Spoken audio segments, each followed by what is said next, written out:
I recently overheard a conversation between my youngest son and youngest daughter. My son was explaining to his little sister about how the gravity of the moon affects the tides. And it kind of went like this. He was telling her that the gravity of the moon pulls on the ocean water, creating the tides. And then he went on to explain in some detail. He was saying that the crescent moon pulls on the tides a certain amount at night, but then when the moon is full, it really pulls on the water because the moon is full in that case. Now, a little later on, I went and asked him and said, "Hey, buddy, explain to me, how does the moon affect the tides again?" And he explained it to me the same way. So I asked him a question. So how much of the moon is there when the moon is full? And he said, well, all of it. I said, okay, now when it's a crescent, how much of the moon is there? And he thought for a second, and then he kind of laughed and realized, oh, all of it is there. We just can't see it all. We know that the moon is fully there.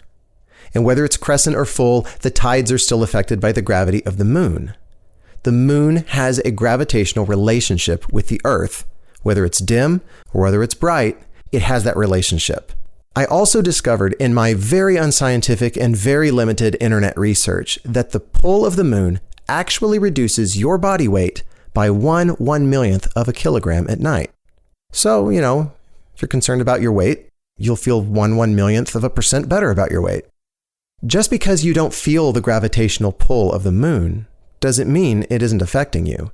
And just because it isn't shining its brightest on you doesn't mean it isn't fully there. The moon is there, and in some ways, it does have a relationship even with you. It's also a fact that God is there, and He does have a relationship with all of us. Good, bad, close, estranged, whatever your opinions or feelings are about God, He is there, and He does have a relationship with you, even if it's not a good one. Maybe you haven't thought much about God in a while. Maybe you haven't really stopped to consider who He is and where you stand with Him. You may have at one point in your life seen Him and felt Him in very real and clear ways, but maybe He's not so close or so visible or so present in your life at this time. You may confess that you don't have a good relationship with Him. You may feel like He doesn't even really exist, but that doesn't change the fact that He's there. Regardless of your feelings or your opinions about God, right now, at this very moment, you do have a relationship with Him. You are either knowing Him and relating to Him as He should be known, or you are not. What is the state of your relationship that you do have with God? Maybe you haven't thought about it in a while, or maybe you're just really unsure.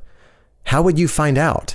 Do you imagine yourself to be in a certain standing with Him? Or do you imagine that God sees you a certain way? Remember, what you imagine about God doesn't constitute what's real about God any more than my kid's imagination can change the mass of the moon. Our ideas about God, or anything, have to be based in something more than just our own imaginations. If you want to know where you stand with God, if you want to know if you're right with Him, here are a couple things to start with. First of all, read the Bible. Read it every day. And start with the New Testament. And read the New Testament straight through. Also, pray to God. Pray to the God described in the New Testament. He is there, and He will speak back to you. Ask Him to show you where you stand with Him. And keep your heart open. He will show you the truth about your relationship with Him. And don't just talk about Him. Talk to Him. It's not as if He isn't right there with you.